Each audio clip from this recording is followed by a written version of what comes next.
सुदूर एक गांव में मोहन नाम का पहलवान रहता था, जिसके पास 5 भैंसें थीं। दिन भर भैंसों की देखभाल करना और उनका दूध पीना ही मोहन की दिनचर्या थी। भैंसों का दूध पीते रहने के कारण वह काफी बलवान हो गया था। मोहन अपने बचाव और सहारे के लिए एक लोहे की छड़ हमेशा साथ रखता था। इस कारण कोई भी मोहन को एक बार देख लेता तो उसकी हृष्ट-पुष्ट काया व शक्तिशाली शरीर को देखकर डर जाया करता था। मोहन का पूरी दुनिया में कोई नहीं था, तो उम्र बढ़ने के साथ उसे अपनी शादी की चिंता सताने लगी थी।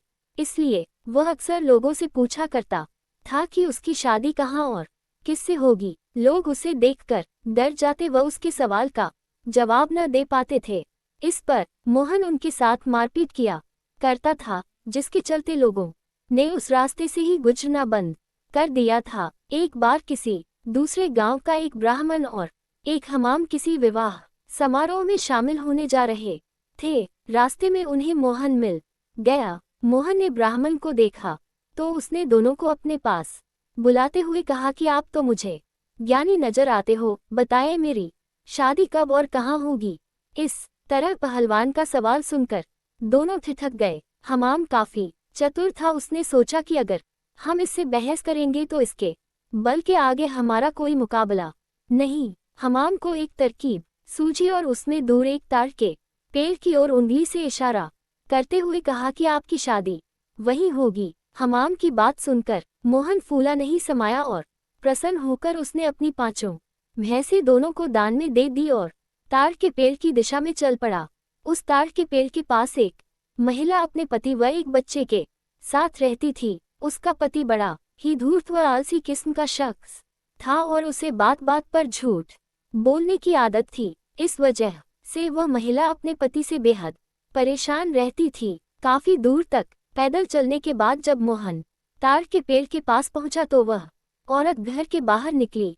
घर के आंगन में प्रवेश करते हुए मोहन लड़खड़ा कर गिर पड़ा और उसका एक हाथ औरत के गाल पर तमाचे की तरह लग गया। औरत को लगा कि पहलवान जरूर उसके पति को जानता होगा। अपने एक हाथ से गाल मलते हुए औरत ने पहलवान को अतिथि कक्ष में बैठने के लिए कहा और उसे जलपान कराने लगी। इतने में औरत का पति वहां पहुंच गया। एक पराये मर्द के साथ अपनी पत्नी को देखकर वह गुस्से से मोहन की ओर इशारा कर पत्नी से पूछने लगा कि यह शख्स कौन है।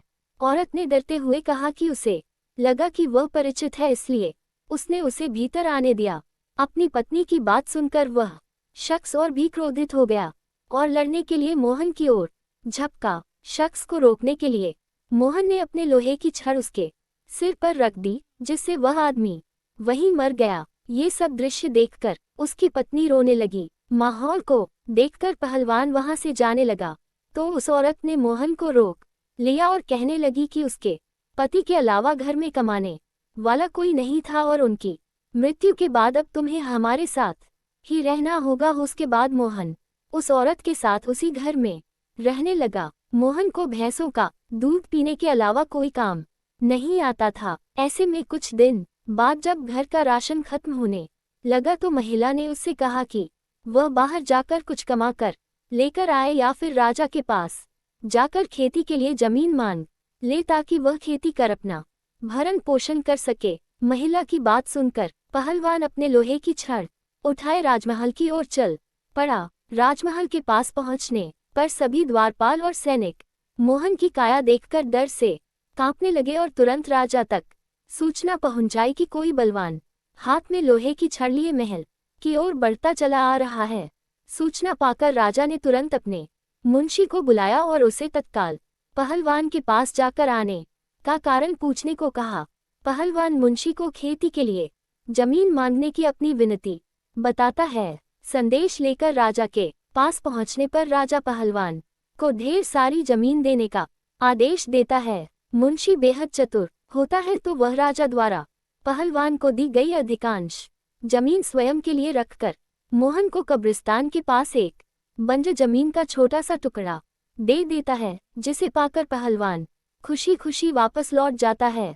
उस बंजर जमीन के पास के बीच में एक पीपल का पेड़ होता है, जिस पर भूतों का बसेरा होता है। जमीन को फसल उगाने योग्य बनाने के लिए जब पहलवान जुताई शुरू करता है तो पेड़ के कारण उसे खेत जोतने में परेशानी आने लगती है। मोहन उस पेड़ को उखाड़ने की ठान लेता है और अपनी लोहे की छड़ से उस पर प्रहार करता है, जिससे करीब 150 भूत पेड़ से नीचे गिर जाते हैं और गुस्से से पहलवान की ओर लड़ने के लिए दौड़ते हैं। पहलवान अपनी छड़ से सभी भूतों के छक्के छुड़ा देता है। पहलवान से जीतना असंभव जानकर भूत मोहन के सामने पेड़ न काटने की गुजारिश करने लगे। भूतों ने कहा, ये हमारा घर है, हम कई साल से यहाँ रह रहे हैं, हमारे घर को मत उजाड़ो।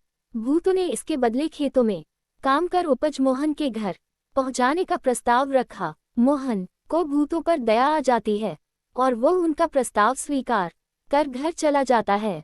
इसके बाद से भूत समय समय पर पहलवान के घर हर फसल पहुँचाने लगे। एक बार उन भूतों का गुरु उनसे मिलने आता है। सभी भूतों को दुबला पतला व कमजोर देखकर वह उनकी दुर्दशा का कारण पूछता है।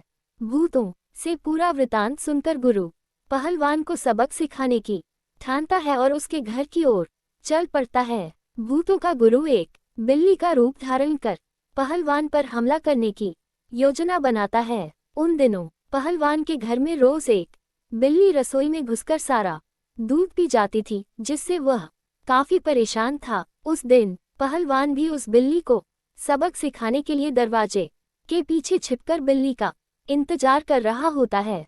जैसे ही बिल्ली के रूप में भूतों का गुरु कमरे में प्रवेश करता है, पहलवान उस पर प्रहार कर देता है। पहलवान के प्रहार से भूतों के गुरु की कई हड्डियां टूट जाती हैं और वह अपने असली रूप में आकर अपनी जान बख्शने का निवेदन करने लगता है। मोहन ने भूतों के गुरु को छोड़ने पर खुद के लिए सजा चुनने के लिए कहा। ऐसे में भूतों के गुरु ने कहा कि उसे बख्शने पर वह राशन की मात्रा दोगुनी कर देगा। भूतों के गुरु की इस बात पर कुछ देर विचार करने के बाद पहलवान उसे छोड़ देता है। पहलवान के घर से निकलकर भूतों का गुरु सीधे अपने शिष्यों के पास जाता है। शिष्यों के पूछने पर वह उन्हें पूरा वृतांत बताता है और कहता है कि अब से पहलवान के घर भेजने वाले राशन की मात्रा दोगुनी करनी होगी। कहानी से शिक्षा, अगर आपका भाग्य बलवान हो तो विपत्तियां भी अवसर में बदल सकती हैं। कहानी अच्छी लगी हो तो वीडियो को लाइक करें और अगर चैनल पर नए हो तो चैनल को सब्सक्राइब कर ले।